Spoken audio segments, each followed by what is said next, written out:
Hello everyone, today we're going to be talking about electronic textiles, better known as e-textiles.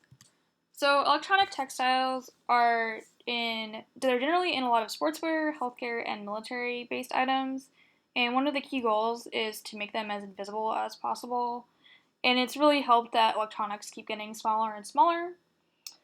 Wearables in general should have global sales of about $3 billion by 2018. So there are three different types of e-textiles. Passive smart textiles are just sensor based, and they basically just tell you what the status of the environment is. And then active smart textiles will sense the environment and then react to that environment. And then very smart textiles will sense the environment, react to the environment, and then reshape and adapt themselves to that response. So why aren't e-textiles more popular? Well, the one thing is like people don't want to wear a shirt with a giant plastic PCB on the front. It's hard to wash it and it's not comfortable. And also there isn't a whole lot of mass production going on in terms of the electronic textile industry. So a lot of it has to be produced at home or by very small companies, and so it's expensive. And connective fibers and fabrics are made up of metal monofilaments, which can be combined with other fibers which are woven or knitted. And fibers can also be coated with metal instead of, as you can see in the picture, they're kind of woven together. It can have the metal on top of it. And common textile coating processes include electroless plating, evaporative deposition, sputtering, coating the textile with a conductive polymer, and these are all basically just different methods to coat a thread with metal so that the composite becomes electrically and thermally conductive. And polymers are definitely the most popular kind of conductive material used in the electronic textiles. The polymers are low cost, low weight, and easy and economical to manufacture. And they also make good semiconductors and are flexible like plastic. The PPY is very conductive and very stable. It is easy to synthesize, but it is very rigid and brittle. And then the poly 3,4-ethylene dioxythiophene, or PDOT, has a very high electrochemical stability, and it's more conductive and stable than PPY. But since the PDOT has a low solubility, it has to be doped with polystyrene sulfonate, or PSS. And this is definitely the most common of all of the polymers that you'll see in the electronic textile industry. And then for the carbons, you see graphene and CNT, which are both strong, lightweight, stable, and have high conductivity. And then, of course, the metals are also really conductive. And the metals that you generally see are silver, copper, aluminum, gold, and tin. And the silver nanowires are generally really flexible, but they need to be mixed with polymers in order to be more stable. So here's just a graph of the different textiles that I just talked about and the different things you need to do to these textiles to get them to be more conductive, and the advantages and disadvantages of these techniques. So there are two types of transistors: the fiber organic field effect transistor and the organic electrochemical transistors. And the reason that just regular transistors are not used is because there needs to be a flexible transistor in order to move with the material, and plastic ones are not super flexible. So the organic electrochemical transistors are basically like a yarn or thread-based transistor, and two yarns are coated with PDOT PSS, and then one serves as a gate contact for the transistor, while the second yarn serves as a drain and source contact. And then at the crossing of the two yarns, an electrolyte is put there, and then a redox reaction occurs at the interface between the electrolyte and the PDOT, which turns the transistor on and off. And if you look at the picture, you can see that there's basically, on the left, there's like half a transistor, just like one of the yarns. And then on the right, there's the two yarns are crossed over each other, and you get a full transistor.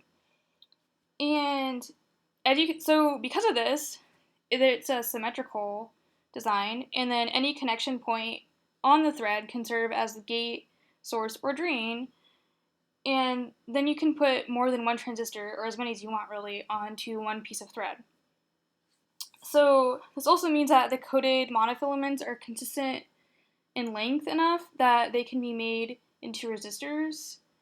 And you have to change the length of the fibers themselves, and then you have to change the conductivity values of the P.PSS to do this. So you can also make electronic textiles from woven fabrics. Usually it's polyester with copper thread. And from the picture on the right, you can tell that it's not the most exact way to do it. So one of the options, if you look at the picture on the left, is to combat this is to create a customizable textile circuit. And basically the material is kind of like a breadboard where the ICs are connected to the material, and then certain cuts are made to avoid shorts in the material. And then you can see that the ICs are connected to each other with conductive glue being attached to them. So conductive inks are not generally applied until after the material itself has been made, and then the ink is attached to the finished product of the material. So the problem with conductive inks is that it can be very brittle and they're not super durable. Two of the main ways that they're attached to the material is to be screen printed or inkjet printed onto the material. And screen printing is used more for inorganic materials like circuit boards and antennas, while inkjet printers have lower resolution but work well for organic semiconductors because they're less viscous. And because the ink is deposited in droplets, the printing isn't as even though. And usually a metal nanoparticle-based ink is used for inkjet printing, and this forms a conductive printed pattern, and then the particles must be welded or sintered together to create a continuous connectivity between them. And then because of the high sintering temperature needed, then only certain kinds of plastics can be used with these materials. But one of the benefits of using the printers is that you can do it on a lot larger scale than you can with the woven materials. So an example of using e-textiles is a sensor. And sensors often use solid-state devices like piezoelectric. And a piezoelectric device is basically they generate charge in response to mechanical stress. You can also use capacitive and resistive materials as sensors, but these aren't as flexible. So a stretch sensor is generally used for sensing and monitoring body parameters because these textiles touch a lot more surface area or skin surface area. And they're made from conductive and elastic yarns knitted together, and they rely on the resistance changing when the material is stretched.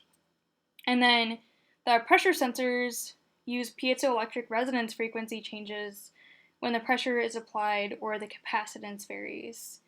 And then electrochemical use chemicals in the body, and they're not easily attached to the body though.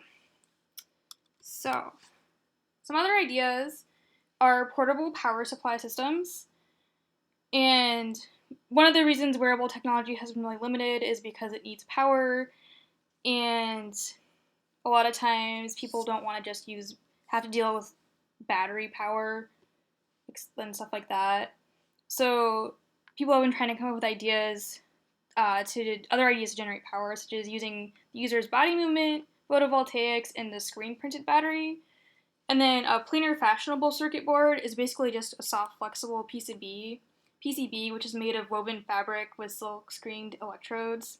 And then a wearable antenna is needed to transfer information. So if you want to use your cell phone and material or Wi-Fi, then you would want to have a wearable antenna. So some new things that have happened recently is non-volatile memory is available in e-textiles. That was not a thing that could happen before. And also, this new type of memory can store 8 bits of memory, and the last one could only store 1 bit of memory. So, a little bit better. Then the other one was what I mentioned before, which is antennas, and they have embroidered antennas now. And these are made just using a regular sewing machine. So definitely something that maybe the home user could do themselves.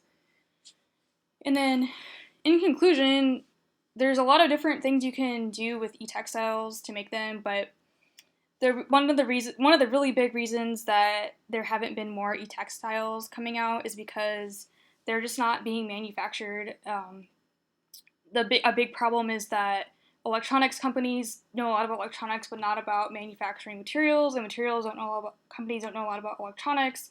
So the two really need to work together to try to come up with ideas instead of just one company trying to do something it doesn't know a lot about.